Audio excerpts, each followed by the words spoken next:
पुंडलिका वरदे हरिविठ्ठल श्री ज्ञानदेव तुकाराम विनायकं गुरुं नौमि साखरे नाम विश्रुतं येषां चरणसान्निध्यात् जीवा मुक्ता भवन्ति साखरे वंशविख्यातं ज्ञानदानपरायणं विनायकं गुरुं वन्दे भवबन्धविमुक्तये ज्ञानप्रतापविलसत्वचनामृतं च अद्वैतभावपटुताहितबुद्धिरस्य ज्ञानेश्वरस्तु भगवान् अवतीर्णैव श्रीरङ्गनाथ गुरुराज नमोऽस्तु तुभ्यम्।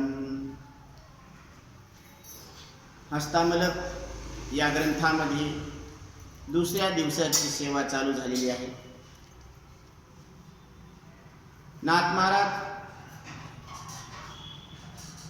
या हस्तामलक ग्रंथामध्ये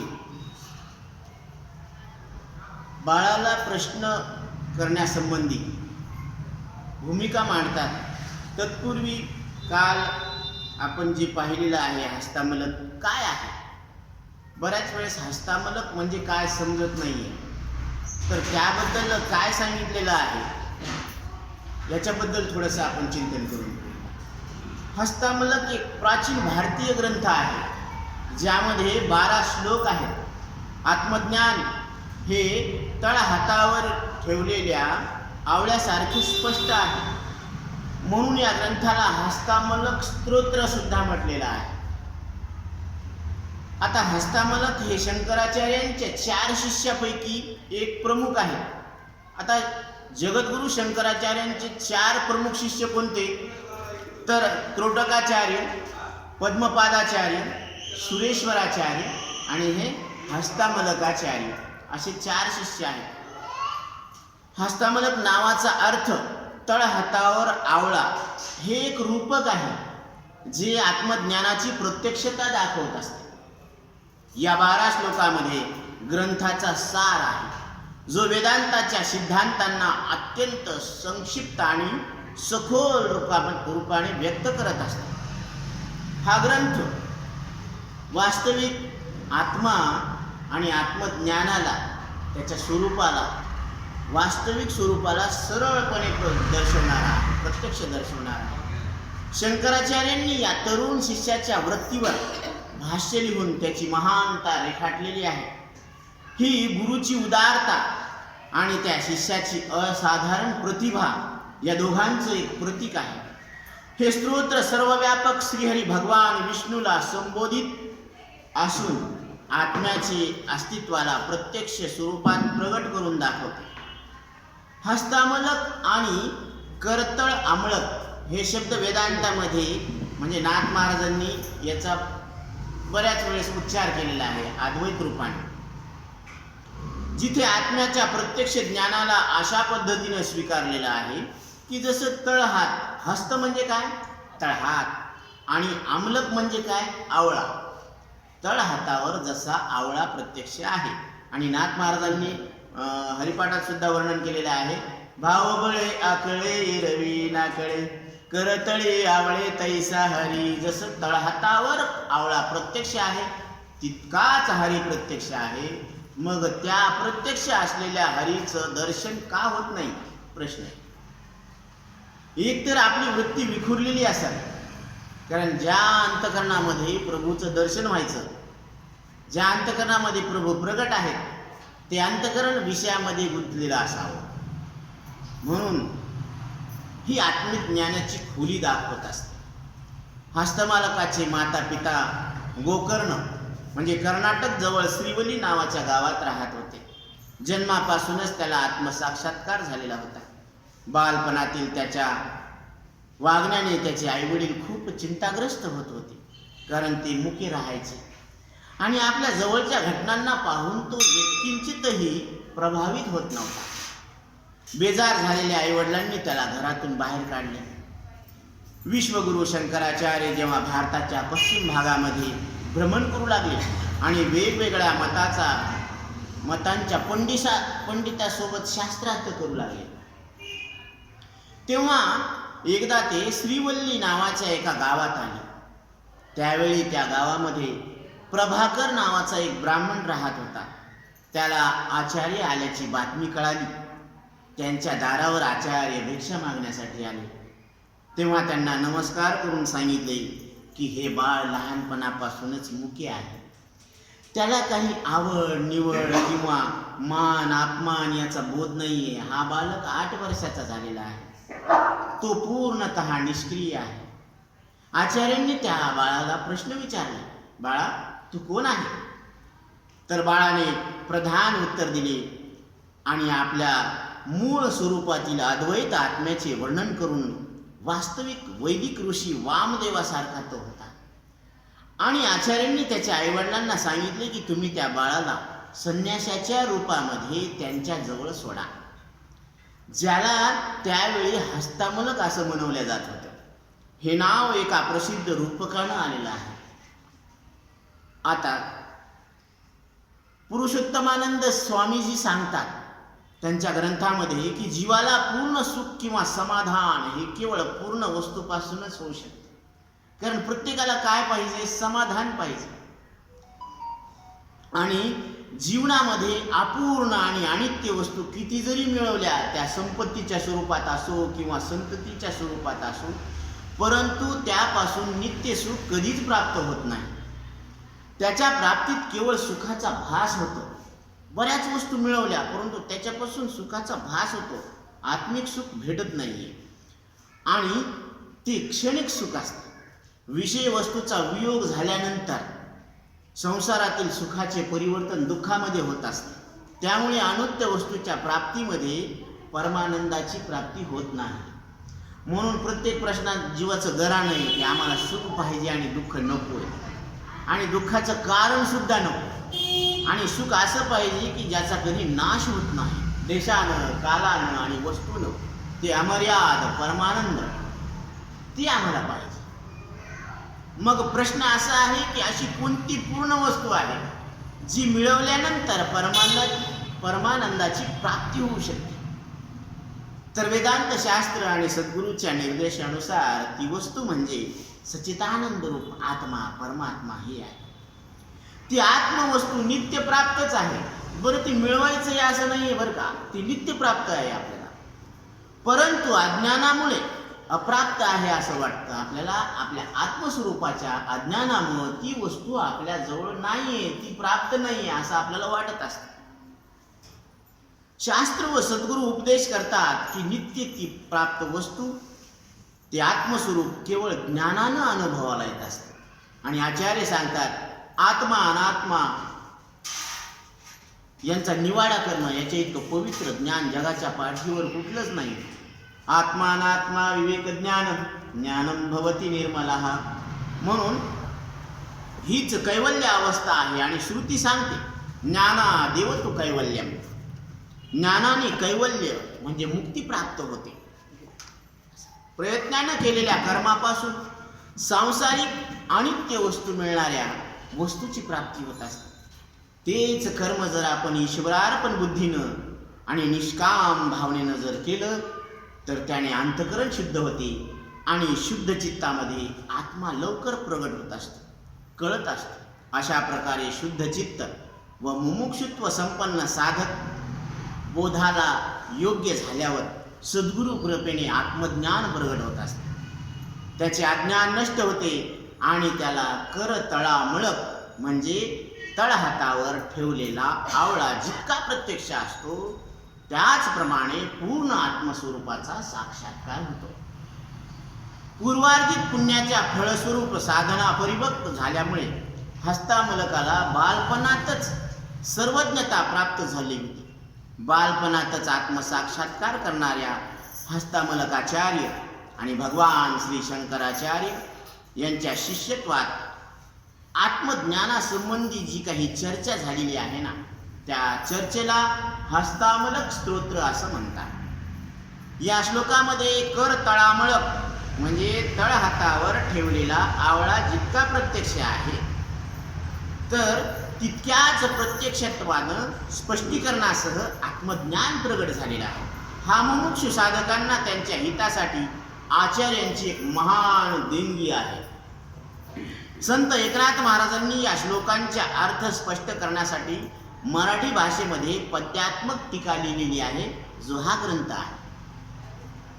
आणि हे विशेष रूपाने उपयुक्त आहे आणि मननाला आवश्यक आहे. आध्यात्मिक साधनेमध्ये दृढता प्राप्त करण्यासाठी या साधकाला हे उपयुक्त आहे. याप्रमाणे या श्लोकातील आशय अजून स्पष्ट व्हावा यासाठी या संदर्भातील पार्श्वभूमी सांगणं अत्यंत उपयुक्त आहे. म्हणून पुरुषोत्तमानंदजी स्वामी त्यांच्या ग्रंथामध्ये जी कथानक सांगतात ते कथानक आपण घेत आहोत. तर आद्य शंकराचार्यांचे 4 पट्ट शिष्यातील एक हस्तामलकाचार्य होते. त्यांना बालपणातच आत्मसाक्षात्कार झाला होता. म्हणून ते बाळ कोणाला बोलतही नव्हते, कोणाकडे पाहतही नव्हते, आईवडिलाकडे सुद्धा त्यांचं लक्ष नव्हतं आणि कोणाचे बोलणे ऐकतही नव्हते. त्यांचा व्यवहार अगदी जड भरतासारखा झालेला होता. याच कारणामुळे त्याला माता पिता आणि सगळे लोक पागल समजायचे. हे कोणी पागल आहे म्हणायचं, हे बाळ पागल आहे. या संबंधाने एक कथा प्रसिद्ध आहे. यमुना नदीच्या काठी कोणी एक सिद्ध पुरुष राहत होते.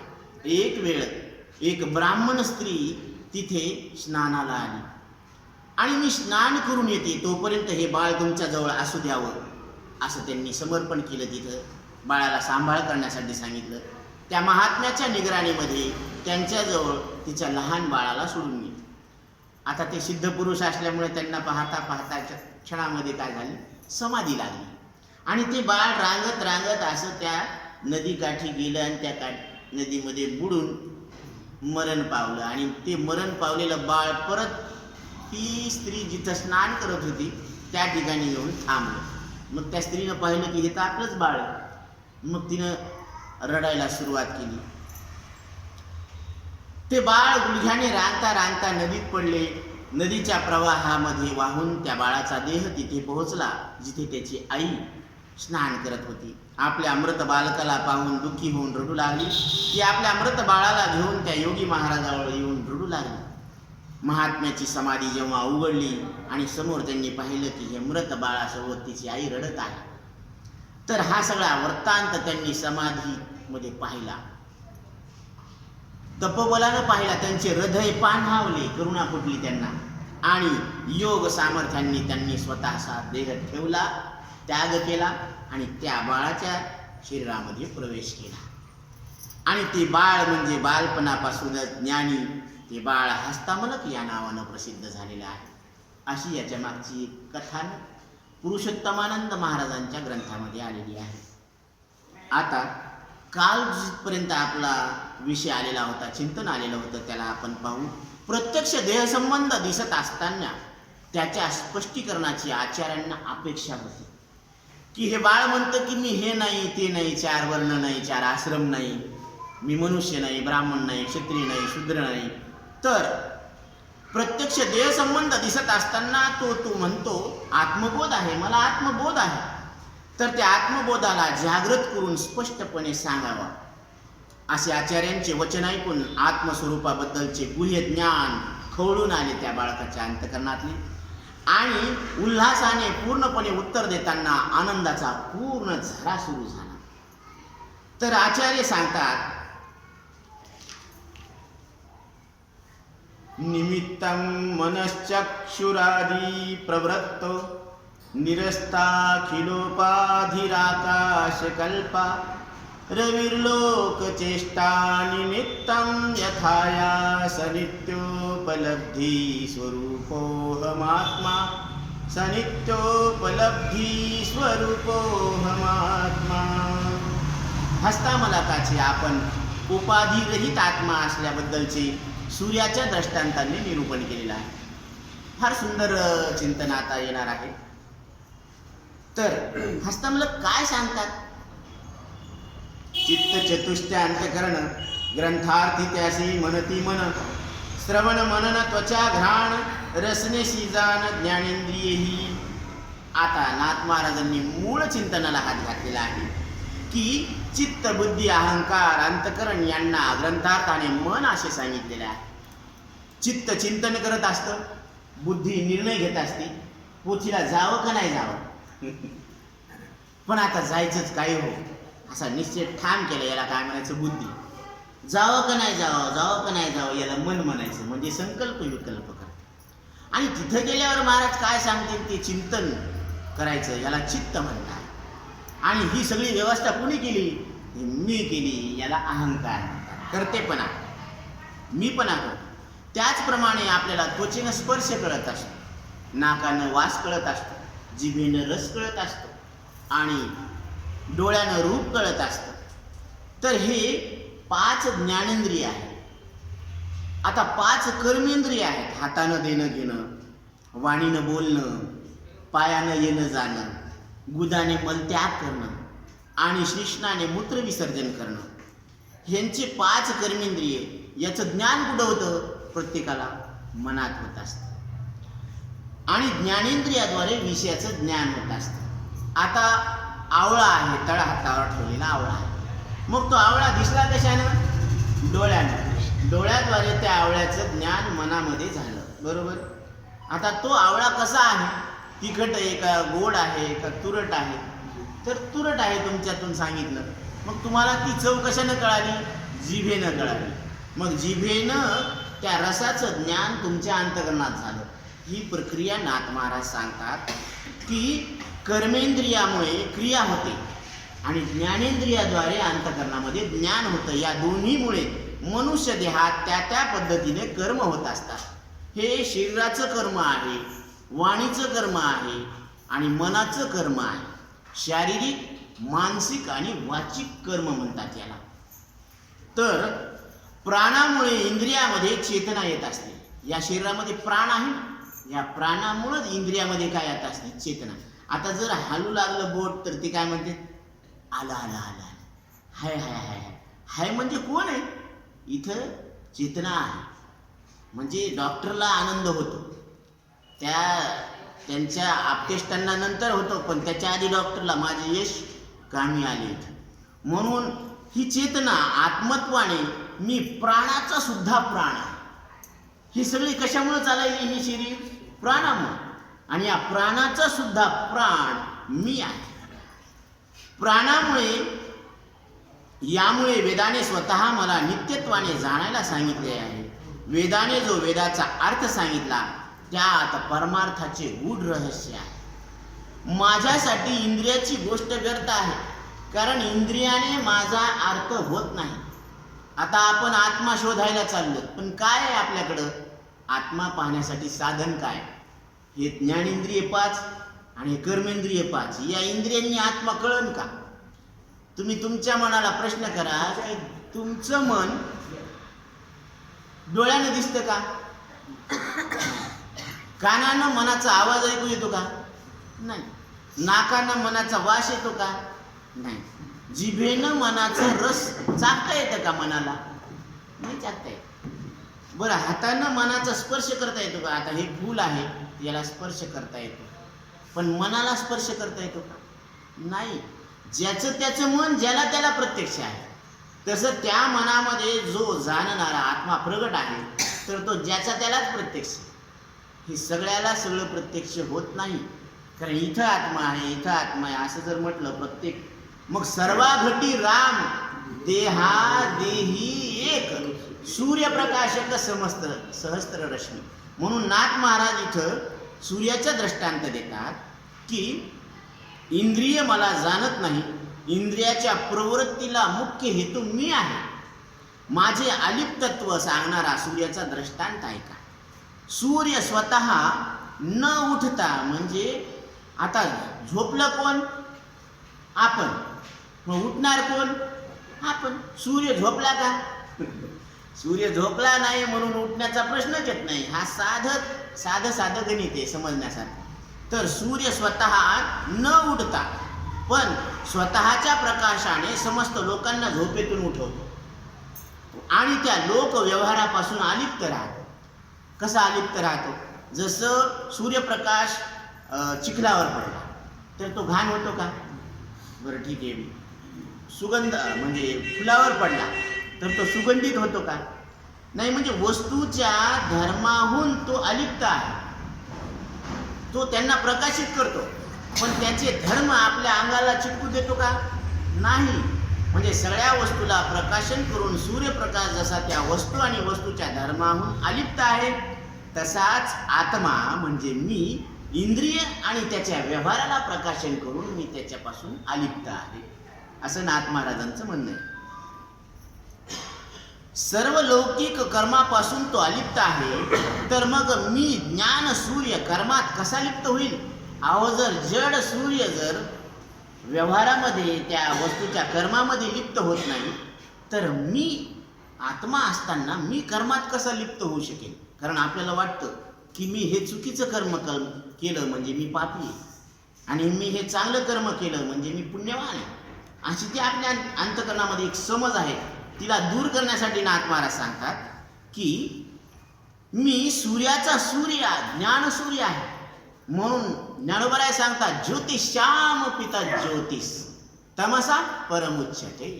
ज्योतीची मी निज ज्योती आहे, आत्मज्योती नजर नाही आती. कबीरदास सांगतात की आत्मा डोळ्यानं दिसण्याचा विषय नाहीये, आणि जी वस्तू डोळ्यानं दिसत नाही, इंद्रियानं कळत नाही, मनानं त्याची कल्पना करता येत नाही, वाणीनं त्याचं वर्णन करता येत नाही, तीच गोष्ट तीच गोष्ट रविदीप हिरा दाविती देखणे अदृश्य दर्शने संतांची. रवी म्हणजे सूर्य दिसणाऱ्या वस्तूला प्रकाशन करतो, रूपवान वस्तूला प्रकाशन करतो. हिरा दिवा दिसणाऱ्या वस्तूला प्रकाशन करतो, परंतु साधू संत मात्र अदृश्य दर्शने संतांची. जे मन, वाणी आणि इंद्रियाच्या पलीकडं आहे त्या वस्तूला प्रकाशन करून देतात ते संत आहेत. म्हणून संतांच्या संगतीत यावं, बसावं. कर्माचा अर्थ माझ्यासाठी मिथ्या आहे. सर्वं खल्विदम ब्रह्म या श्रुतीनुसार कर्म आणि अकर्म तिथे कुठे राहतात? तिथं कर्म आणि अकर्म राहत नाही. कर्म म्हणजे हा निव्वळ भ्रम असून स्वयंप्रकाश परमपूर्ण परमात्मा मी आहे. आता सूर्यापासून अंधाराचा जन्म झाला हे बोलणं खरं आहे का? सूर्यापासून अंधाराचा जन्म झाला खरं आहे का? जर अंधार सूर्याचं पिलू असलं असतं तर अंधार राहिलाच नसता, सूर्य झाला असता ते. मग तसं त्याप्रमाणे निष्कर्म आत्मा हा कर्म करतो हे बोलणं सुद्धा त्याचप्रमाणे आहे. निष्कर्म आत्मा आणि कर्म करतो असं बोलणं कसं आहे? जसं सूर्यापासून अंधाराचा जन्म झाला असं बोलण्यासाठी. म्हणजे मी काही करत नाही. म्हणून एके ठिकाणी काय सांगितलेलं आहे? हे मज चिस्तव झाले परी म्या नाही केले, ऐसे जेणे जाणितले तो सुटला गा. या मायेच्या लफड्यातून कोण बाहेर पडलं? कारण ही माया फार जबरदस्ती. हे भल्या भल्यांना काय करते? परत या मृत्यू संसार सागरामध्ये आणत असते. म्हणून येथे एकची लीला तरली, जे सर्व भावे मज भजली, तया आईलीच थडिये सरली माया नदी. त्याला अलीकडच ही माया नदी काय झाली? संपूर्ण झालेली आहे. कारण त्या माया नदीतून पार पलीकडे जायचं, भवसागर पार करायचा. पण भवसागर खरा असावा ना, तर मग त्याच्यातून पोहता येईल. नदी खरी आहे तर मग त्याच्यातून पलीकडे जाता येतं, पण नदीच खोटी आहे तर मग पलीकडे जायचा प्रश्नच येत नाही. तसं त्याप्रमाणे हे बोलणे सुद्धा शुद्ध भ्रांतीचे लक्षण आहे. प्रत्यक्ष आकाशात निळा रंग दिसतो. आता हा सगळ्यांना अनुभव आहे. आकाशामध्ये निळा रंग दिसतो ना? दिसतो. परंतु आकाशाला रंगच नाही. आकाशाला रंग आहे का? तांबडा नाही, निळा नाही, पांढरा नाही, जांभळा नाही, पिवळा नाही, म्हणजे काळा सुद्धा नाही. आकाशाला रंगच नाही. आकाश म्हणजे काय आहे माहिती का? ह्या दोन हातामध्ये जे अंतर आहे ना, ही पोकळी, याला आकाश म्हणतात. आणि वरी आपल्याला वाटतं की आकाश निळ आहे, पण आकाशाला रंग नाही, तो भ्रम आहे. तसा आत्म्याच्या ठिकाणी कर्माचा भ्रम आहे. तसा आत्मा आपलं काय स्वरूप आहे? आत्मा आहे. ज्ञानादेव तू कैवल्यम. ज्ञानोबराय सांगायला लागले की तुम्ही केवळ ज्ञान आहात. तुम्हाला कळलं जे आहे ना ते तुमचं वास्तविक स्वरूप आहे. तुम्ही शरीर, श्वास, इंद्रिय, अंतकरण याच्याहून सगळे वेगळे असलेले ज्ञान स्वरूप आहात. आता वाण द्यायचं ना प्रत्येकाला, ही संक्रांती आहे ना. आता तुम्ही ते वाणामध्ये काय काय पदार्थ असतात सांगू नका, ध्यानात आलं. तसं हे शरीर आकारवान आहे. आकाराचं वाण कोणाला द्यायचं? शरीराला. हे शरीर ज्याच्या प्राणावर चालले ते प्राण आहे, ते क्रियावान आहे. मग क्रियेचं वाण कोणाला द्यायचं? प्राणाला द्यायचं. आणि हे प्राण असताना सुद्धा हे ज्याच्यावर पूर्ण बॉडी चालायली ते मन, सगळ्यांना केंद्रित करणार ते मन आहे ना, ते विचारवान आहे. मग विचाराचं वाण कोणाला द्यायचं? मनाला. आणि ह्या सगळ्याला जो जाणायला लागला तो ज्ञानस्वरूप आत्मा तुम्ही आम्ही आहे. मग ज्ञानाचं वाण कोणाला द्यायचं? आपल्याकडे ठेवायचं, ते कोणाला द्यायचं नसतं बरं का. ज्ञानाचं वाण आपल्याकडे ठेवायचं. मग संक्रांत म्हणजे सत्यानं केलेली क्रांती, ही साधू संतांची संक्रांत आहे, वैचारिक क्रांती आहे. आणि ही क्रांती आपल्याला घडवून आणायची. प्रत्येकाला ह्या विचाराची देवाणघेवाण या संक्रांतीला व्हायलाच पाहिजे. 4च मुद्दे सांगायचे प्रत्येकाला. तुम्हाला वाण न्यायचं तर न्या, नाही तर नका नेऊ, पण हे वाण तिथपर्यंत पोहोचवा की आकाराचं वाण शरीराला द्या, क्रियेचं वाण प्राणाला द्या, विचाराचं वाण मनाला द्या, आणि ज्ञानाचं वाण तुमच्या स्वतःकडे ठेवा. एवढं जरी झालं ना तर नाथबाबाची पूर्ण कृपा आपल्यावर झालेली आहे. आपल्या अंतकरणात जी इच्छा आहे ती पूर्ण होणार आहे. या ग्रंथाचं फल आहे, फल भरपूर आहे, पण एकच सांगितलं तुम्हाला, याच्या पुढेही फलश्रुती आहे. आपल्या पितरांचा उद्धार होता. बऱ्याच जणांना पितृदोष असतो, त्याच्यासाठी आपण कर्म वगैरे करतो, पण ह्या कर्मा वाचून सुद्धा पितृदोष निवृत्त होतो. हे नाथबाबांनी स्वतः त्यांच्या नातलगांनी पाठवलं नाही जेवायला, पण त्यांच्या वडिलांना जेवायला बोलवलं. म्हणजे ती म्हणाले की आपले पित्र यायच्या घरी कसं काय आले जेवायला? हे नाथबाबा शांती ब्रह्म एकनाथ महाराज. म्हणून तिथे स्वधर्म कर्म मुळीच नाही, मी तर केवळ आत्माराम आहे. मुख्य रूपानं कर्म हे भ्रम आहे आणि मी भ्रमात्मक कर्म करायला भाग पाडतो. हे बोलणे काय पटते का? मी भ्रमात्मक कर्म करायला भाग पाडू शकतो का? नाही, कारण भ्रम तर भ्रमच आहे. आकाश सर्व वस्तूत सर्व ठिकाणी व्याप्त आहे, सर्वत्र आहे. आता सगळीकडे जी रिकामी पोकळी दिसायली ना, जेवढी पोकळी आहे त्याला आकाश म्हणायचं. तर ती सर्वत्र व्याप्त असूनही सर्वाहून अलिप्त आहे, त्याला मी नभातीत आकाश आहे. त्या आकाशाला जाणून सुद्धा मी कसा आहे? चिद आकाश आहे. म्हणजे तिथं शून्यत्व कसलं? शून्यत्वाला शून्यत्व कसलं? कारण वस्तू वस्तूच्या ठिकाणी जशाला तशीच आहे. एकमात्र चैतन्य ज्ञान घन आहे. तिथे आकाशाची कल्पना करून बोलणे म्हणजे शून्य आकाश आहे. आता आकाशाला आकाश कळत नाही आणि आकाशाचं ज्ञान मनात व्हायला लागलं, आणि त्या मनापेक्षा मग आकाशापेक्षा व्याप्ती जास्त कोणाची आहे? मनाची. आणि मनापेक्षा जास्त व्याप्ती कोणाची आहे? आपली, तुमची. कारण त्या मनाला तुम्ही प्रकाशन करणारे आहे. म्हणून तिथं काय सांगितलेलं आहे की माझी व्याप्ती सगळ्यात जास्त,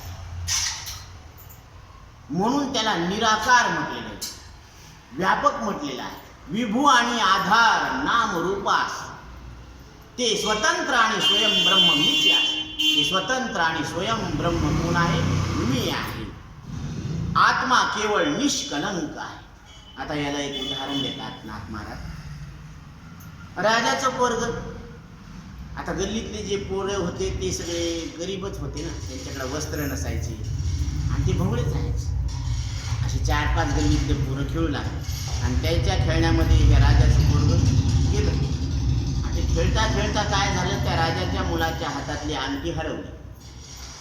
आता अंगठी हरवली म्हणल्यावर आता खेळण्यात कुठं पडली असेल, तर ती म्हणे तसं नाही म्हणे, कोणीतरी मुलानं घेतली असेल म्हणे.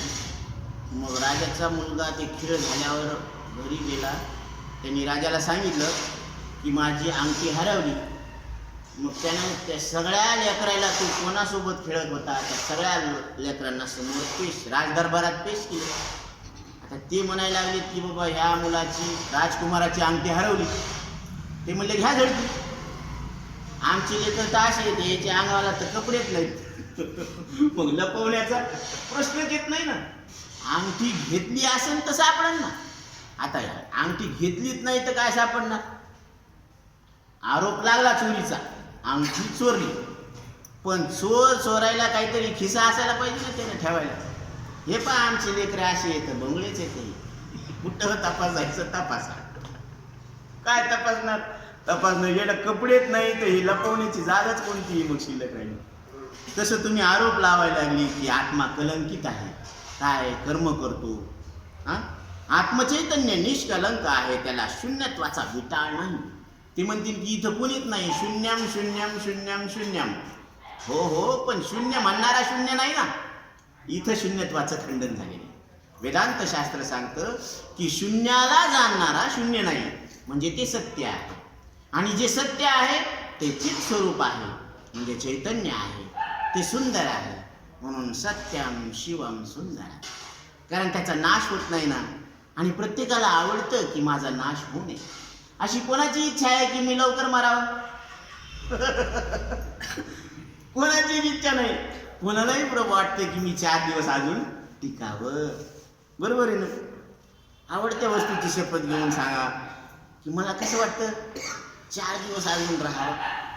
मधला आधी सुख दुःख व्हावे ऐसे कोणी न भावे जीवे. मला दुःख व्हावं अशी कोणाची इच्छा नाही, तसा माझा नाश व्हावा अशी कोणाची इच्छा नाही.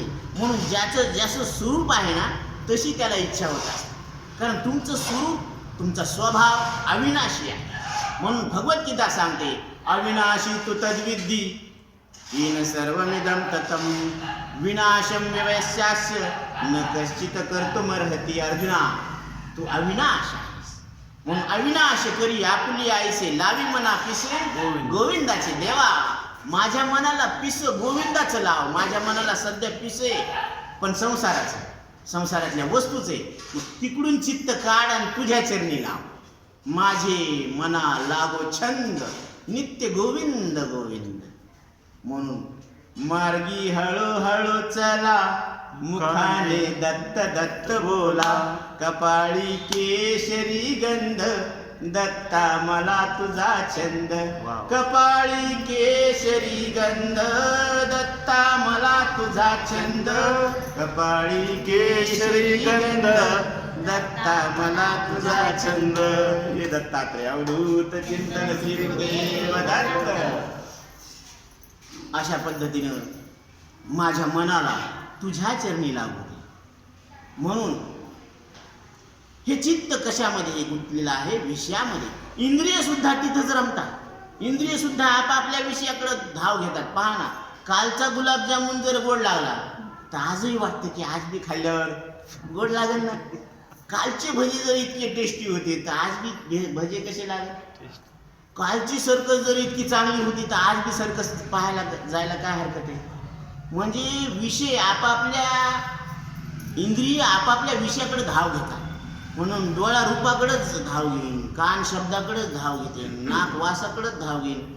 तिकडे भजे तळायची वास यायला लागले म्हणजे काहीतरी मेजवानी दिसायला. म्हणजे हे आपापल्या इंद्रिय आपापल्या विषयाकडे धाव घेते. जीभ रसाकडे धाव घेते आणि त्वचा स्पर्शाकडे धाव घेत असते. म्हणून त्याच्यातच पण भ्रांती असणाऱ्याला शून्याचा जन्म झालेला आहे. पण ज्याला भ्रांती आहे त्याला शून्याचा जन्म झाला. कारण ते म्हणते शून्याला काही किंमत नाही, पण समोर 1 जर मांडला तर 10 किंमत आली का नाही. म्हणजे शून्याला सुद्धा किंमत आहे व्यवहारात. परमार्थात शून्याला किंमत नाही, कारण शून्याला जाणणारा शून्य नाही. म्हणून इथे शून्यवाद खंडित झालेले आहे. तसं आकाश, इंद्रिय, क्रिया, कर्म यांचे मूळ म्हणजे मुख्य भ्रम आहे. मी तर केवळ आत्माराम स्वतःच्या आनंदाने पवित्र परिपूर्ण आहे. त्यामुळेच निरस्तोपाधी स्वतः वेदांना असं विधान केलेलं आहे की वेदार्थाची आत्मसिद्धी कशी आहे ती ऐका. वेद अर्थाची आत्मसिद्धी कशी आहे ती सांगतात.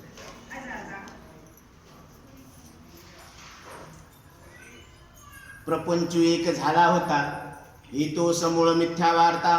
पुढे होईल मागोता, कदा कल्पांता घडेना. प्रपंच नावाची एखादी वस्तू झाली हे असं कधी कल्पांती घडू शकत नाही. कारण ही तो समूळ मिथ्या वार्ता, ही मुळासकट ही जी वार्ता आहे ना ही चुकीची आहे. वांझेला मुलगा झाला असं कधी ऐकलं का? नाही. वंद्यापुत्र ऐकलेलं नाही. तळहातावर कधी केस आले का? आकाशाला कधी फुलं लागले का? सशाला कधी शिंग आले का? हे नुसतं नाम मात्र बोलाय पुरतंय. तसा संसार एक झाला होता, इथं समूळ मिथ्या वार्ता. पुढे होईल मागोता कदा कल्पांता घडेना. माग झाला नाही, आता नाही, पुढं होणं शक्यच नाही. मग हे काय आहे जे प्रतीतीला यायला लागलं? ती ही प्रतीतीच तो निर्गुण परमात्माच सगुण रूपानं व्यक्त झालेला आहे. तो निर्गुण परमात्माच काय झालेला आहे? सगुण रूपानं व्यक्त झालेला आहे. तुझ सगुण म्हणो की निर्गुण रे, तुझ सगुण म्हणो की निर्गुण रे. सगुण निर्गुण ऐकू गोविंदू रे, सगुण निर्गुण ऐकू गोविंदू रे. तुझ सगुण म्हणो की निर्गुण रे. एकच निर्गुण परमात्मा तोच सगुण रूपानं प्रगट झालेला आहे. का? कारण भक्तांनी हाक मारलेली आहे. म्हणून विटेवर उभा आहे, कटेवर हात आहे, पण हाकेवर येणार आहे. वाट पाहे उभा भेटीची आवडी, कृपाळू तातडी उतावीळ. तो उतावळा झालेला आहे की कुणीतरी मला हाक मारावं. पण आपण सुद्धा हाक मारतो. आपण संसारातल्या व्यक्तींना हाक मारतो, पण ती आपल्या हाकेवर आल्यावर आपलं दुःख निवारण करणार का? नाही. त्याला समर्थ फक्त तो पांडुरंग परमात्मा आहे, श्री विठ्ठल परमात्मा आहे. म्हणून सकळ मंगळ निधी श्री विठ्ठलाचे नाम आहे. सगळ्या निधीचा निधी आहे, सगळ्या मंगलाचं मंगल आहे. तो विठ्ठल परमात्मा आपल्या भ्रमाच्या निवृत्तीसाठी उभा आहे. आणि भ्रम निवृत्त करण्यासाठी आपण त्याला जर हाक मारली तर तो तात्काळ यायला तयार आहे. त्याचा मोबाईल नंबर आहे रामकृष्ण हरी विठ्ठल केशवा. मंत्र हा जपावा सर्व काळ. असं काही कंडिशन नाही. काळ वेळ नाम उच्चारिता नाही, दोन्ही पक्ष पाहे उद्धरती. इकडचे 42 कुळं आणि इकडचे 42 कुळं, म्हणजे दोन्हीकडच्या 42 कुळाचा उद्धार फक्त एका नामानं होतो. म्हणून हरिनामामृत शिवी सावकाश. तुम्ही हरीच्या नामाचं अमृत काय करा? सावकाश सेवन करा. ते कवायत घेत असताना काय म्हणते? 2 ठोके जाऊ द्या, मग 3ऱ्या ठोकाला ड्रिल सुरू होत असते. तसे ना हे कर्म आणि उपासनेचे 2 ठोके जाऊ द्या, मग ज्ञानामध्ये काय होत असतं? तो परमात्मा प्रगट होत असतो. बरवा संत समागमू प्रगटला आत्मा रामू. हरी पाहिला रे, हरी पाहिला रे. आजी सोनियाचा दिनो वरुषे, अमृताचा धनु आजी सोनियाचा दिन. परवा संत समागमू का? कारण प्रगटला आत्माराम, आत्माराम प्रगट होत असतो. म्हणून आता नाथ महाराज सांगतात, देही असून विदेही कोण? असा प्रश्न उमटतो आता, की तुम्ही सांगतात की मी या देहात आहे, पण आकाशासारखा निर्लेप आहे. या शरीराचे, इंद्रियाचे, मनाचे कर्म धर्म, त्याचा स्वभाव, त्याचे गुण माझ्यावर काहीच प्रभाव करत नाही. मी याच्याहून अलिप्त आहे. मग जर असं आहे तर मग देहात असताना मग विदेही कोण आहे? हा प्रश्न साहजिकच उमटतो. मग नाथ महाराज सांगतात, प्रपंचमुळे झाला नाही हे कळले ज्याच्या ठाई. हे प्रपंच झालाच नाही, मग आहे काय? तर याला सांगतात, आदि मध्य अंती अवघा हरी एक, एकची अनेक एक हरी. आता आपण काय करतो? गणपतीला सगळे गणपती तयार करते, मस्त रंगरंगोटी नक्षीदार काम करते. मग ती गणपती तयार करण्याच्या आधी काय होतं हो? एक मुखानं सांगा सगळेजण. माती. माती होती. त्या बात. बरं, गणपती ज्या वेळेस तयार झाला तर त्या गणपतीच्या रूपानं कोण नटलं हो? माती. क्या बात आहे, मातीच नटली. आणि ज्या वेळेस त्याचं विसर्जन केलं आपण पाण्यामध्ये, तर ती माती कुठे गेली हो? पाण्यामध्ये. म्हणजे मातीत माती मिसळली का नाही? आदि मध्य अंती अवघी माती एक. आता हा जो व्यवहार झाला तो व्यवहार मातीमध्ये आहे का? नाही. म्हणजे इथं मातीच्या दृष्टीनं पाहिलं तर हे घडलं मोडलं हे मातीच्या दृष्टीनं मिथ्या आहे. बरोबर? म्हणून सिद्धांत लक्षात येईल. तसं आदि मध्य अंती अवघा हरी एक. पहिले कोण होता? देव होता. आता कोण आहे? देवच आहे. आणि पुढं कोण राहणार आहे? देवच. हे मूर्त्या दिसायला लागल्या, त्या मूर्त्याच्या रूपाने तरी कोण नटलेलं आहे? जिकडे पाहे तिकडे सर्वमय गोविंद. हरी अनंत, हरी कथा अनंत, हरी रूप अनंत, अनंत रूपे अनंत वेशे देखिले म्या त्यासी. बाप रुक्मा देव रुक्मिण बाणली कैसी. देखिला देखिला देखिला माया देवाचा देव. विठ्ठला संदेह निमाले दुजे. पण द्वैताची निवृत्ती झाली आणि अद्वैत परमात्मा प्रगट झाला. हे अंतकरणामध्ये होत असतं. असं होतं नाथाच्या संगतीत आपल्या अंतकरणातला भ्रम निघून जातो, अविद्या निघून जाते, द्वैत नष्ट होतं आणि अद्वैताची दृष्टी आपल्याला प्राप्त होत असते. म्हणून नजर फैली तो नजारे बदल जाते है. किस्ती ने रुख बदल दिया तो किनारे बदल जाते. मग ती दृष्टी आपल्याला साधू संत येतात. एक उदाहरण दिलेले, कासवीन तिथं असते आणि कासवाचं पिलू लांब असतं, पण फक्त कासविनीनं त्या पिलाकडं आपली दृष्टी टाकली की त्याचं पोट भरतं. आता हे होतं, पण हे कसं होतं हे माहीत नाही. हे निसर्ग आहे, ही त्या ईश्वरीय शक्तीची देणगी आहे. हे असं होते. तुम्ही आम्ही म्हणतो की आपण लेकराला पाजलं तरच त्याची भूक शांत होती. बरोबर आहे, आपल्यासाठी बरोबर आहे. पण कासविनीचं आणि त्याचा संबंध वेगळा आहे. त्यांनी फक्त दृष्टीनं पाहिलं कीच काय झालं, त्याचं पोट भरलं. तसं सद्गुरू आपल्याला कृपा दृष्टी निहाळले, कृपा कटाक्षे निहाळले आणि आपल्यापदी बैसले. सद्गुरूची दृष्टी अशी महान असते की आपल्याला आपल्या पदावर नेऊन पोहोचवतात. म्हणून नाथ महाराज सुद्धा आपल्याला आपल्या स्वरूपावर जाग करणार आहेत. आपण सगळ्यांनी शांत चित्तानं हे ऐकावं. तर इथं सांगतात, मर्यादा सांगितलेली आहे. ऐशी जे निजात्मसिद्धी या नाव निरस्त उपाधी. याचंच नाव काय आहे, निरस्त उपाधी. मग या देहामध्ये विदेही कोण. तर इथं सांगितलेलं आहे की ब्रह्मस्वरूपात ब्रह्मज्ञानाचा ब्रह्म म्हणून व्यवहार होत नाही. आता तुम्ही पहा, आपल्याजवळ काड्याची डबी असते ना, आपण तो पेटवायला जातो, त्या काडीमध्ये काडीला गुल लागलेला असतो. मग ते पोळतो का आपल्याला, नाही पळत. पण घर्षण केल्यावर काय होतो, अग्नी प्रगट होतो. आणि अग्नी प्रगट झाला त्याला आता बोट लावा बरं, ते पोळते आणि प्रकाशन देते. मग आधी अग्नी नव्हता का, होता, पण तो सामान्य रूपाने होता. तसं आत्मा नाहीये का, ब्रह्म सगळीकडे आहे. ब्रह्म सर्वगत सदा सम. तेथे अणु नाही विषम, तिथं अणु विषम नाही, सगळीकडे आहे. म्हणजे भरला घनदाट हरी दिसे, घनदाट भरलेला आहे, पण दिसत का नाही, कारण घर्षण केलं नाही ना.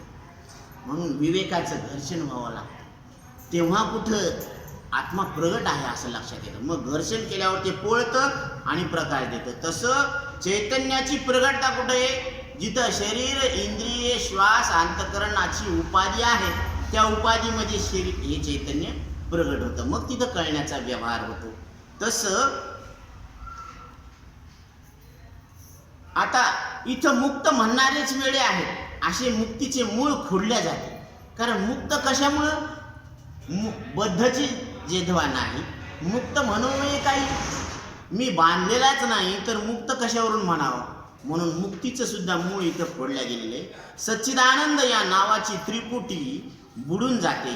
सालपट काढून केळाचा आतला गाभा सोलावा, तसे हे इतके उघडे सुख आहे की सुखाला सोलून सुख दिसावे. जसं केळाला सोलल्यानंतर काय होतं, त्याच्यातला आतला गाभा आहे, शेंगा फोडल्यावर ते सोला बाहेर येतो आणि टरकलं फेकून देतो. का टरकलं बी सांभाळायचे असते, मग ते रेल्वेमध्ये टरकलं जमा झालेच नसते ना. म्हणून त्रिगुण सार निर्गुण हे सार, सारासार विचार हरी पाठ. अशा पद्धतीनं सार काय आहे या संपूर्ण विश्वामध्ये, हरी. म्हणून फलकट तो संसार, येथे सार भगवंत. इथं फलकट काय आहे, संसार आहे, आणि सार काय आहे, भगवंत आहे. म्हणून भगवंत हातात येण्यासाठी आपण नाथ महाराजाला शरण जायला पाहिजे. आणि ते भगवंत तुमचं आमचं स्वरूप कसं आहे ते सांगतात पुढं, की याच्यामुळे जीवाचा जीवपणा गेला. या उपाधीला सोडून आपलं अस्तित्व आहे असं जर आपल्या लक्षात आलं ना, की मग तिथंच जीवपणा मरून जातो. म्हणून जीवपणा घेतल्या बिन चालू निधी साजणे. ज्ञानोबराय सांगतात की तुमच्या ठिकाणी असलेला जीवपणा घेतल्याशिवाय आम्ही तुम्हाला हलू देणार नाही. का? कारण कल्पना विद्या तेने झाला जीव, मायोपादे शिव बोली जेती. मग तुमच्या ठिकाणी कल्पनेचाच दोष आहे ना, मग ती आम्ही काढूच ना. एका जनार्दनी कल्पची मुराला, तोची हरी झाला ब्रह्मरूप. मग कल्पना काढायची का जीवाला ब्रह्म करायचं? कल्पना काढायची. कल्पना सोडा, तुम्ही ब्रह्मरूप आहे. मग काय करायचं? परमार्थ करायचं म्हणजे काय करायचं? या 7 दिवसामध्ये करायचं तरी काय आपल्याला? फक्त मी देह आहे ही कल्पना टाकायची. देह नव्हे मी हे सरे, उरला उरे विठ्ठल. जसं माकडानं काय केलं, त्या खिडकीमध्ये हात टाकला, कारण तिथं फुटाणे होते ना, शेंगदाणे होते. त्यानं असे मूठभर घेतले आणि ते असा हात काढायला, तर ते निघत ना. आता मोठी झाली ना, आणि ती गजत एवढेले होते, बारीक होते. आता हात जाताना गेला असं सरळ, पण मूठ अशी झाल्यावर हे आकार वाढला. आता ती निघत ना आता. मग निघण्यासाठी काय करावं लागेल? मूठ हलावं लागेल. तसं देहाला मी म्हणायची जी मूठ आहे ना, ती खोला. तुम्ही ब्रह्मरूप आहात, असं ज्ञानोबरायांचं इतकं स्पष्ट सांगणं आहे. आत्मबोधाचा बोध असा आहे का कसा आहे, या विचारण्या वाचून अनुभवावा. आता लेकरू व्हायला तरी 9 महिने 9 दिवस राहतात राव, आणि ते म्हणतात की पटकन लेकरू व्हावं, पटकन लेकरू व्हावं. होईन कसं? याला दमत नाही, दम धरावा लागतो. तसं जीव ब्रह्मरूप व्हायला दम धरावा लागते का? कल्पना सोडली की जीव ब्रह्मच आहे, आणि कल्पना धरली तरी सुद्धा जीव ब्रह्मच आहे. पण त्या कल्पनेनं त्या ब्रह्मावर काही आच्छादन केलं नाही. म्हणून इथं त्या बालकाने ब्रह्मज्ञान सहजपणे विशद केल्यामुळे आचार्यांना परम आनंद झालेला आहे. या पद्धतीचा मला झालेला आत्मबोध मी आपल्या समोर बालकाने श्रेष्ठ विनोदाने सांगितलेला आहे. आता दृष्टांतानं सांगितलेला आहे. म्हणून या बालकाने सांगितलेले ब्रह्मज्ञान कोमल भाषेमध्ये सांगितल्यामुळे आचार्यांच्या अंतकरणात सुखाच्या लाटा उसळल्या. हे पाहून त्या बाळाला सुद्धा आनंद झाला. त्या आचार्यांची लीला पहा की या बाळाने पुढे सुद्धा अजून प्रामाणिकपणाने ज्ञानाबद्दल बोलावे अशी आचार्यांचे मनोगत बाळाला कळाले. तोच हेतू मनात घेऊन स्वतःच शंका घेऊन पुढच्या विषयाकरिता श्लोकार्थाला अन्वय लावलेला आहे.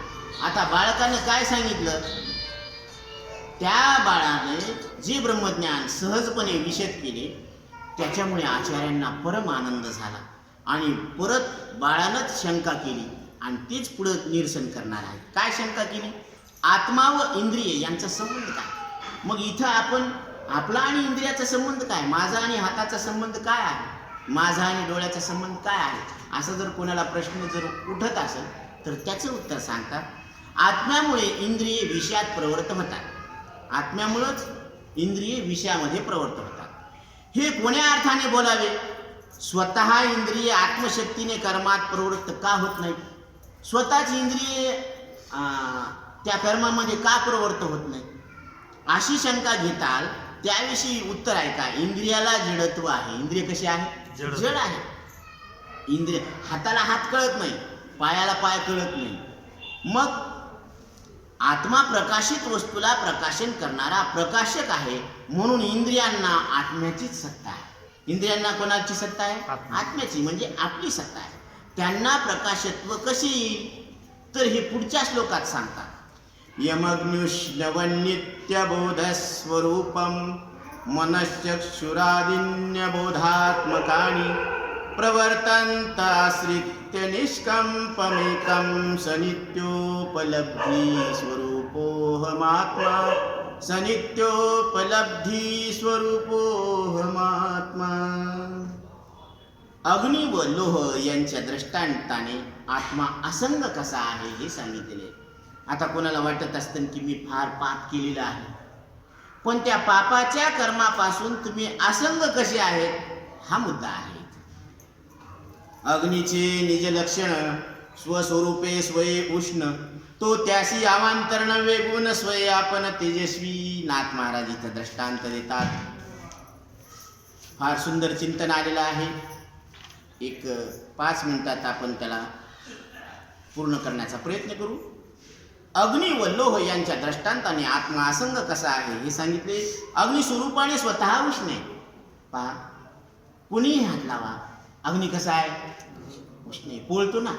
आणि दिसायला कसा दिसतो? लाल भडक गोळा दिसतो. हे अग्नीचे लक्षण आहे. स्वभावाने तो तेजस्वी आहे, त्याच्यावर अवांतर गुण नाही, बाकीचे गुण त्याच्यावर नाही. त्या अग्नीसोबत लोखंडाचा गोळा आला तर तेजस्वी अग्नीचा बुडबुडा बनतो. असा अग्नीचा एवढा लोखंडाचा गोळा आला तर ती सुद्धा एकदम लाल गुण दिसतो का नाही? लोखंड म्हणून दिसतं का? नाही दिसत. त्याला ज्याला माहीत नाही त्याला केवळ अग्नीच वाटतं. ज्याला माहीत नसेल ना त्याला वाटतं बाबा अग्नीचा गोळा आहे. पण अग्नी लोखंडाहून वेगळाच आहे. अग्नी लोखंडाहून कसा आहे? वेगळाच आहे. हे सोपा दृष्टांत आहे, सगळ्याला माहिती आहे. त्यामुळे लोखंड अग्नीला लागला ते तेज लोखंडाच्या अंगी नाही. ते तेज लोखंडाच्या अंगात आहे का? नाही. ते सामर्थ्य फक्त अग्नीच्या संगतीत आहे. तसा इंद्रियाबद्दल कर्मप्रयोगामध्ये होतो. इंद्रियाबद्दल कर्मप्रयोगामध्ये आत्मा तसा आहे. मी आत्मा ज्ञानाने भरीव आहे. मी आत्मा कसा आहे? ज्ञानाने भरलेला आहे. भरला घनदाट हरी दिसे. माझे स्वरूपच शुद्ध ज्ञान आहे. मी कसा आहे? ज्ञान स्वरूप आहे. आत्म्याच्या सत्तेने इंद्रिय चालतात. जसं ज्ञानोबरायांनी जड भिंत चालवलेली आहे तसं तुम्ही सुद्धा कमी सामर्थ्यवान नाही बरं का. तुम्ही ज्ञानियांचे राजे आहात. ज्ञानोबराय सांगायला लागले की तुम्ही सुद्धा या जड भिंतीला चालवायला लागले. कारण शरीर अचेतन मडे. कोणाचंही कधीही शरीर पहा अचेतन आहे, मडच आहे. फक्त डिक्लेअर करत नाही का श्वास आहे म्हणून. आलं लक्षात? तसं ही ह्या भिंतीला कोण चालवायला लागले? तुम्ही चालवायला लागले. म्हणून इंद्रियाला केवळ जडपणा आहे. स्वतःच्या सत्तेने ते चालत नाही. आत्म्याच्या सत्तेने इंद्रिय चालतात. इंद्रियामुळे आत्मा कर्मबंधन पावतो हे सर्वथा घडत नाही. इंद्रियामुळे आत्म्याला कर्मबंधन घडतं हे शक्यच नाही. कारण इंद्रियच इंद्रियामुळे इंद्रियाचे भोग घेतात. इंद्रियच इंद्रियाचे काय करतात? भोग घेतात. आता डोळ्याचा विषय रूप पाहणं ते त्याचं रूप पाहतं. कानाचं शब्द ऐकणं ते त्याचं. असं कधी केलं का की डोळ्यानं शब्द ऐकले ते म्हणजे जाऊ दे आज आदला बदली करू? तसं नाही जमत. ते फार एकनिष्ठ आहेत. ते आपला धर्म सोडत नाही. म्हणून इंद्रियाचे स्वतः इंद्रिय शोषित राहतात. अंतकरण मनोमय आहे. आणि अंतकरण कसं आहे? मनोमय. मनपणाने ते मन त्या इंद्रियाचे सुखदुःख भोगतो. ते मन इंद्रियाला आवश्यक आहेत. अग्नी वाचून लोखंडाला आकार देता येत नाही. अग्नीशिवाय लोखंडाला आकार देता येतं का? नाही. तसं इंद्रिय आत्म्या वाचून जड आहे. आत्म्याच्या प्रकाशामुळे सुख वाटतं. आत्मा आता इथं जर ऐकण्यामध्ये मन नसेल तर त्याला कळणार नाही. मग आनंद येतो का? तसं विषय आहे पण त्या सेवनामध्ये जर मन नसले तर आनंद येत नाही. किती चांगला जेवण असू द्या. ते म्हणे मीठ आहे का हो भाजीत? भाजी कशी झाली? ते म्हणे काय म्हणले तुम्ही? मला लक्षातच आलं नाही. ते म्हणले भाजीमध्ये मीठ आहे का? ते म्हणे मला लक्षातच नाही आलं. मग तुमचं मन तरी कुठे आहे? जेवणात मन आणा ना. म्हणतात का नाही रोजचा अनुभव. तर त्या विषय ग्रहणामध्ये मन असावं लागतं. मन फार महत्वाचं. मग अग्नीमुळे लोखंडाला घडवतात तसे कर्म करून आत्मा अकर्ता आहे. हीच आत्मस्थिती स्वभाव आहे. कर्म करताना सुद्धा आत्मा कसा आहे? अकर्ता आहे. म्हणून न करी रे संग राहे रे निश्चळ लागून निधी मळ ममतेचा. या नावे अद्वैत खरे ब्रह्मज्ञान अनुभवा वाचुनी बडबडती. आणि हा सगळा नाथ महाराजांनी अनुभव प्रगट केलेला आहे. ही बडबड नाहीये. हेच खरं काय आहे? आत्मज्ञान आहे. तर जसा विषय असेल त्याच इंद्रियातून आत्मा त्या कर्माचे प्रकाशन करतो. आता डोळ्यातून आलं मन की त्या मनामध्ये आत्मा प्रगट आहे ते रूपाचं प्रकाशन करतो. कानातून मन आलं की मनानं कानातून आल्यावर तो शब्दाचं प्रकाशन करतो. असं आपण फक्त प्रकाशनाचं कार्य करायला लागलो तिथं बसल्या बसल्या. तर ही आत्मस्थिती स्वभावता आहे. हे गुरुवर्या हे तात्विकतेने जाणा. इंद्रियाच्या देवता इंद्रियाच्या वृत्तीला आत्मप्रकाशच प्रकाशित करतो. आता जिथं इंद्रियाची एखादी देवता कमी असेल ना मग तिथं तो व्यवहार होणार नाही. आता जसं डोळ्याची देवता सूर्य आहे. आता इथं जी देवता कमी आहे ज्या इंद्रियाला तर तेवढा व्यवहार कमी होतो. म्हणून जे जन्मापासून अंध असतात ना त्याला दिसत नाही. का दिसत नाही? तिथं देवता नाही. डोळा आहे कोणाचे डोळे दिसतेत पण त्याला त्या डोळ्यानं दिसत नाही, म्हणजे तिथं ती देवता नाहीये, सूर्यदेवता तिथं प्रगट नाहीये असा त्याचा अर्थ होतो. या सर्व वस्तूत जसा भास असेल तसाच भास होतो. विश्वाची स्फूर्ती ही चैतन्य शक्तीनेच स्फुरत असते. इंद्रिये जर प्रकाशक रूप म्हणजे ज्ञानरूप जर असते तर प्रेत शरीरात सुद्धा ज्ञानरूप असले असते. आता समजा एखाद्या शरीरामध्ये प्राण निघून गेले आणि त्याला जर इथं बसवलं, असं बसवतेच ना ते भीतीला टेकून, आणि त्याच्या कानात जर कुडका असले तर ते कोणाला हात लावू दिला नसता. मग कानाला जर चेतना असली असती तर त्यांनी कोणाला हात लावू दिला असता का? नसता लावू दिला असता. पण त्या सुना काय करतात, खचाखट खिचून घेतात भांडण होऊ नये म्हणून. तर ती पण त्यानं विरोध केला असताना मग इंद्रियामध्ये चेतना नाही, याचा अर्थ असा आहे. तर ज्ञानरूप असले असते. ज्या चैतन्य शक्तीमुळे इंद्रिय प्रकाशमान होतात तो चैतन्य मूर्ती चिदात्मा मी आहे. हे एवढेच व्याख्यान साधक वृत्तीचे साधन आहे. मला तर इंद्रियाचे सत्य पण कल्पांती सुद्धा नाही. आता एक उदाहरण देतात, जसं तुपाचं पीठ केलेलं आहे, तूप थिजत आहे ना, मग ते थिजलेल्या तुपामध्ये तुपाशिवाय काही आहे का? काहीच नाही ना. तसे इंद्रिय आणि व्यापक चैतन्यामध्ये वेगळेपणा काहीच नाही. आता एकाच पडद्यावर सगळे चित्र दिसायला लागले, तिथं पाणी बी पडलेलं आहे, थोड्या वेळामध्ये ऊन बी पडलं, आता ऊन पडलं आणि मग थोड्या वेळामध्ये आग लागली. मग हे सगळ्या ज्या क्रिया दाखवायला लागलेत ते पडद्यावर, तर त्या खऱ्या आहेत का त्या घटना? नाही. मग जर पाणी पडलेलं दाखवलं तर मग पडदा भिजायला पाहिजे ना. तसं या चित्रामध्ये दाखवलं की सूर्य उगवलेला आहे, मग तिथं हात लावलं पळायला पाहिजे ना. याचा अर्थ आहे की भिंतीवरचं चित्र कसे खोटं आहे. तसं ज्या अर्थी या घटना घडायला लागल्या त्या घटनेचा परिणाम आपल्या स्वरूपावर काही होतच नाही, म्हणजे या घटना कशा आहेत का? खोट्या आहेत का? बोगस आहेत बरं का. तर जसे दिव्याच्या प्रकाशाची कला ही दिव्याच्या प्रकाशाचा जिव्हाळा आहे, तसा इंद्रियाचा सोहळा ही आत्मत्वाने स्वतःचीच लीला रूपाने सोहळा आहे. हे कसं आहे माहिती आहे का? एका जनार्दनी एकपणे उभा चैतन्याची शोभा शोभतसे. हे एक रूपानं अनेक रूपानं तरी कोण नटलेलं आहे? एकच नटलेला आहे, देव. आणि देव रूपानं तरी कोण नटलेलं आहे? देवच आहे. मग तसं आता दिवाळीला नाही का सगळ्यांच्या घरी दिवे लावले, मग तिथला अग्नी एकच आहे का तितका वेगवेगळा झाला?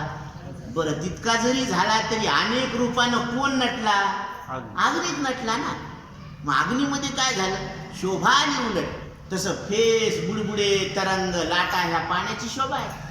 तसं चिंगारी, जाळ, असा मोठा जाळ आणि मग प्रलयाचा अग्नी, ही अग्नीची काय आहे? शोभा आहे. ही दिवा सुद्धा काय आहे? अग्नीची शोभा आहे.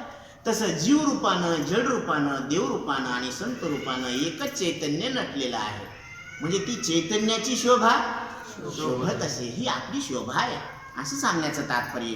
आता एक उदाहरण देतात, जसं पाण्यात अनेक तरंग उठतात तसे चित सत्ते चैतन्य रूपाने इंद्रियाची विभाग क्रीडा करतात. इंद्रिय रूपानं, मन रूपानं, प्राण रूपानं, शरीर रूपानं पहा ना, तसं एकाशी एक मिळत नाही, पण शोभा आहे का नाही? इथं घवघव कशामुळे वाटायला? ही चैतन्याची शोभा आहे. आणि ही चैतन्याची शोभा प्रत्यक्ष आहे, ती प्रत्यक्ष लक्षात आणून देण्याचं काम नाथ महाराज आपल्याला करायला लागलेत या 7 दिवसात. तर या जसे पाण्यामध्ये अनेक तरंग उठतात तसे चित सत्ती चैतन्य रूपाने इंद्रियाची विभाग क्रीडा करतात. इंद्रिय ज्ञानाने नित्य वावरताना ज्ञाते त्या ज्ञानाला मानत नाहीत.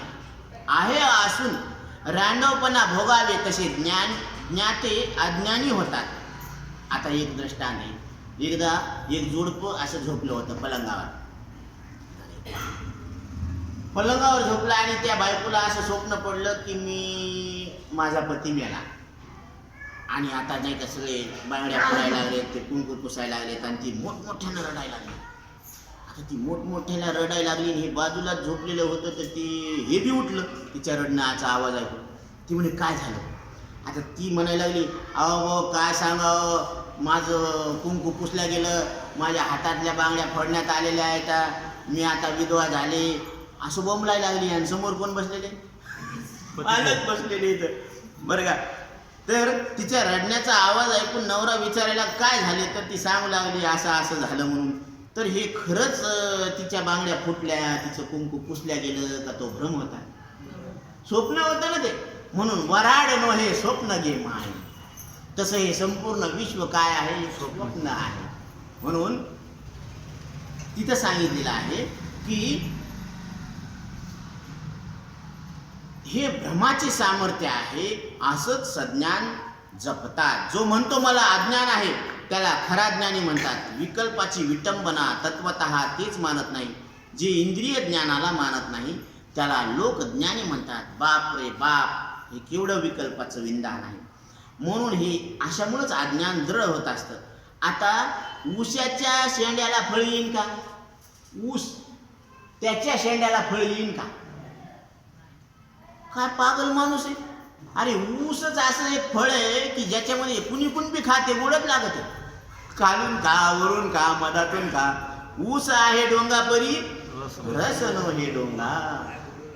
काय भुललाशी वरली या रंगा. तसं वरच्या रंगाला काय भुललो, आतला तुम्ही काय पहा, राम पहा. तर इथं सांगतात सर्वांगानेच चांगले फळ आहे, तसे सगळ्याच इंद्रियात आत्मज्ञान नांदते. म्हणून इंद्रियाच्या प्रवृत्तीमुळे माझी आत्मस्थिती डगमगत नाही आणि इंद्रिय निवृत्तीवर आल्यावर माझ्या आत्मस्थितीत काय लाभ होणार. मृगजळ जिथे आटले तिथे निव्वळ कोरडे झाले आणि जेव्हा भासले होते तेव्हा तरी ओले करू शकते का? जिथं ओलं भासू लागलं तिथं जागा जमीन ओली झाली का? नाही. बरं जिथं मग भासणं बंद झाल्यावर मग ती कोरडं तर राहायला पाहिजे, तिथं कुठं ओलं झालं. तसे इंद्रिय प्रवृत्ती निवृत्ती हे भ्रांताचीच मुख्य भ्रांती आहे. मी निष्कंप आत्ममूर्ती आहे, मला भ्रांती विभ्रांती नाही. आत्म्याचे हे व्याख्यान निष्कंप या पदाचे निरूपण आहे. हे निष्कंप या शब्दाचा अर्थ सांगतात. प्रपंच आणि पारमार्थिक स्थितीत समान असणे हेच विद्वानांचे मुख्य ज्ञान आहे. मी नित्य उपलब्ध आत्मा आहे ही भूमिका सुद्धा गौणप्रमा आहे. मी परमात्मा निजात्मा आहे. उत्तम कनिष्ठ या गोष्टी माझ्यामध्ये नाही. येथे मितूपणाची बोळवण झाली म्हणजे काय केलं, निरोप दिलेला आहे. जसं मुलगी आल्यानंतर आपण काय करतो, तिची बोळवण करतो ना लेकरा बाळाला कपडे घालून, तसं मितूपणाची बोळवण झाली, ज्ञान अज्ञानाची उजवण केली आणि उत्तम कनिष्ठाचे काय केलेले, विसर्जन केलेले. असा तो मी परिपूर्ण आत्मा आहे. हे गुरुवर्या, असं बाळाचं बोलणं ऐकल्यानंतर आचार्यांना परमानंद झाला आणि आनंदानं पुढे अजून त्याच्या ज्ञानाच्या युक्त्या ऐकायला ते उत्सुक झाले. हे चोख ज्ञान सांगण्यासाठी स्वतः लापणिका बोलू लागला. आत्मा निष्कंप अवघा एक, असे जे आत्म्याबद्दल निश्चंक बोलले तेथे लोक एकाला सुख आणि दुसऱ्याला दुःख असे का भोगतात अशी शंका आहे. या शंकेचं आपण पुढं करणार आहोत. आत्मा जर निष्कंप आहे, एकच आहे, तर सगळे लोक सुखीच असायला पाहिजे. कारण तुम्ही सगळे म्हणालेत नाही एक आहेत, मग याचं दुःख याला नाही, याचं दुःख याला नाही, याचं सुख याला नाही, याचं सुख त्याला नाही, असं का? सगळ्याला सुख सारखंच व्हायला पाहिजे. तर त्याचं उत्तर पुढं सांगणार आहे, तो विषय आपण पुढं घेणार. आत्मा जर निष्कंप आहे, एकच आहे, तर सर्व लोक सुखीच असावयास पाहिजे, परंतु तसे दिसत नाही असे का? तर आत्मा आत्मरूपाने ज्ञानघन आहे, तर सगळेच ज्ञान संपन्न व्हावेत अशा भावनेतून शंका केली. यासाठी त्या बाळाने पहावो, आत्मज्ञानाच्या निर्वाहासाठी निसंदेह श्लोकार्थ बोलू लागला. तर तो श्लोक आपण म्हणतात. कुंडलिका वरदे हरी विठ्ठल श्री ज्ञानदेव, कुंडलिका वरदे हरी विठ्ठल. आता विश्वात्मके देवे वीणे वाव्यन्ते तोषावे, तोषून जावे पसायदाने, जे फळांची व्यंकटी सांडो, सत्कर्मी वही वाढो, भूता परस्परे जडो, मैत्र जीवांचे दुरितांचे तिमिर जाओ, विश्वस्वधर्म सूर्य पाहो, जो जे वांछिल तो तेला हो, प्राणीजात वर्षत सकळ मंगळी, ईश्वर निष्ठांची मांदियाळी, अनवर्त भूमंडळी भेटो तया भूता.